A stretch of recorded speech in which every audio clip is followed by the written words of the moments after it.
ప్రాంతం సంబంధించి నాయకుల మనసులో ఏమున్నప్పటికీ కూడా ప్రజలు మాత్రం పేద ప్రజలు మధ్యతరగతి ప్రజలు మాత్రం వాళ్ళు పూర్తిగా మనస్ఫూర్తిగా ఆదోని జిల్లా కేంద్రం కావాలని చెప్పి కోరుకుంటున్నారు. ఎందుకంటే ఆదోని చుట్టుపక్కల గ్రామాలు కర్నూలు జిల్లా కేంద్రానికి సుమారు 160 నుంచి 170 కిలోమీటర్ల దూరంలో ఉన్నారు కాబట్టి ఖచ్చితంగా ఆదోని జిల్లా కేంద్రంగా ప్రకటిస్తే తప్ప ఆదోని గ్రామ ప్రాంతానికి విముక్తి ఉండదు, భద్రత ఉండదు, అభివృద్ధి ఉండదని చెప్పి ఈ రోజు ఆదోని ప్రజలు చాలా మనస్ఫూర్తిగా కోరుకుంటున్నారు.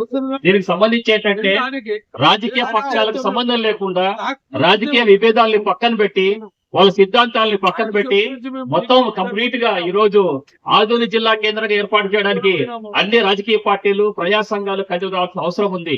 ఈ రోజు ఆదోని ప్రాంతం ఎంత వెనుకబడిందంటే రాష్ట్రంలో కృష్ణా డెల్టా గోదావరి జిల్లాలో 100% నీటి సదుపాయాలు ఉంటే కర్నూలు జిల్లా లేదా ఆదోని ప్రాంతం తీసుకుంటే 10% మించి కూడా నీళ్లు సాగునీటి అవకాశం లేదు.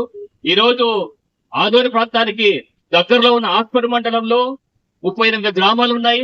ఈ 38 గ్రామాలు గత సమ్మర్ లో అక్కడ పర్యటించినప్పుడు ఆ గ్రామాలకు సంబంధించి ఇంట్లోకి వెళ్తే వాళ్ళు మంచినీళ్ళు ఇవ్వలేక కూల్ డ్రింక్స్ ఇచ్చే పరిస్థితి ఉందంటే ఎందుకమ్మా మా కూల్ డ్రింక్స్ ఇస్తున్నారు, మాకు మంచినీళ్ళు ఇవ్వండి అంటే లేవన్నా మంచినీళ్ళు మా ఇంట్లో స్టాక్ లేవు, ఉన్న నీళ్లు 10 రోజుల పాటు కాపాడుకోవాలి కాబట్టి కూల్ డ్రింక్స్ సంఘటనలు దొరుకుతాయి కాబట్టి 5 రూపాయలు 10 రూపాయలు పెట్టి మీకు తెచ్చిస్తున్నా అని చెప్పి ఆ ఇంటి మహిళలు మాకు చెప్తే మా హృదయం ద్రవించిపోయింది.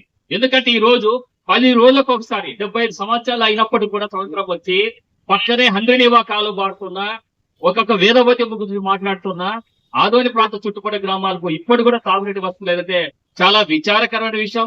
వీటన్నిటికీ పరిష్కారం ఒకటే, ఆదోని చుట్టుపక్కల గ్రామాలకు మంచినీరు రావాలన్నా లేదా పొలాలకు సాగునీరు రావాలన్నా ఆదోని ప్రాంతంలో ఉన్నటువంటి వేదవతి ప్రాజెక్ట్ నిర్మించాలి, ఎమ్నూరు ప్రాంతంలో ఆర్టీఎస్ కాలు నిర్మించాలి.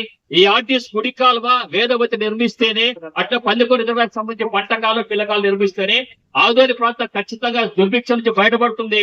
ఆదోని ప్రాంతం కొన్ని వేల మంది ప్రతి సంవత్సరం 4-5 మాసాల పాటు వలస వెళ్తున్నారు. ఈ వలసను ఆపాలంటే కూడా ఖచ్చితంగా ఆదోని జిల్లా కేంద్రం చేయాల్సిన అవసరం ఉంది. ఎందుకంటే మహబూబ్నగర్ జిల్లాలో సాగునీటి ప్రాజెక్టులు వచ్చిన తర్వాత మహబూబ్నగర్ జిల్లాలో ఈ వలసలు తగ్గిపోయినాయి.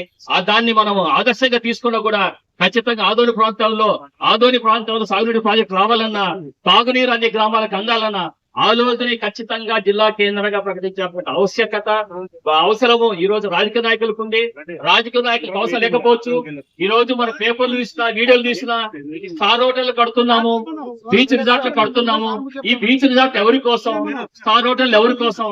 స్టార్ హోటల్లో మధ్యతరగతి ప్రజలు నివసిస్తారా? పేదలు అక్కడికి వెళ్తారా? ఈ బీచ్ రిసార్ట్ లో పేదలు అక్కడికి వెళ్తారా? వెళ్తారు. ఇవన్నీ కూడా ఆలోచించాలి. మాకు మీరు బీచ్ రిసార్ట్లు కట్టుకోండి, స్టార్ హోటల్ కట్టుకోండి, ఏమి కట్టుకున్నా మాకు ఆదోని ప్రాంతాన్ని ఖచ్చితంగా జిల్లా కేంద్రం ప్రకటించి జిల్లా ప్రజలకు ఆకాంక్ష నెరవేర్చాల్సిన బాధ్యత ఈ రోజు రాజకీయ నాయకుల పైన పాలకుల పైన ఉంది. కాబట్టి ఈ రోజు ప్రతిపక్షమా పాలకపక్ష తేడా లేకుండా అన్ని పార్టీలు ఒకే గొంతుతో ఒకే స్వరంతో ఆదోని జిల్లా కేంద్రం ప్రకటించే వరకు ఉద్యమించాల్సిన అవసరం ఉంది. గత ప్రభుత్వం 26 జిల్లాలు చేసేటప్పుడు 1-2 పొరపాటు జరిగి ఉండొచ్చు. ఇప్పుడు కూడా ఈ ప్రభుత్వం మరి జిల్లా ప్రకటించకుండా 3 జిల్లాలు మాత్రం ప్రకటించి ఎందుకు ఆదోని ప్రాంతాన్ని నిర్లక్ష్యం చేస్తుందో కూడా మనం ప్రకటించాల్సిన అవసరం ఉంది. కాబట్టి తెలుగుదేశం పార్టీ నాయకులైనా వైఎస్ఆర్ పార్టీ నాయకులైనా ఇతర అన్ని పార్టీల నాయకులు కూడా ఆలోచనని కదరగా ప్రకటించడానికి శ్రమించాలని చెప్పి ఖచ్చితంగా ప్రజల ఉద్యమానికి మద్దతు ఇవ్వాలని చెప్పి ఈ సందర్భంగా కోరుతూ జేఏసీ నాయకులు తలపెట్టిన ఈ నిరాదీక్షను ఈ రోజు అభినందిస్తూ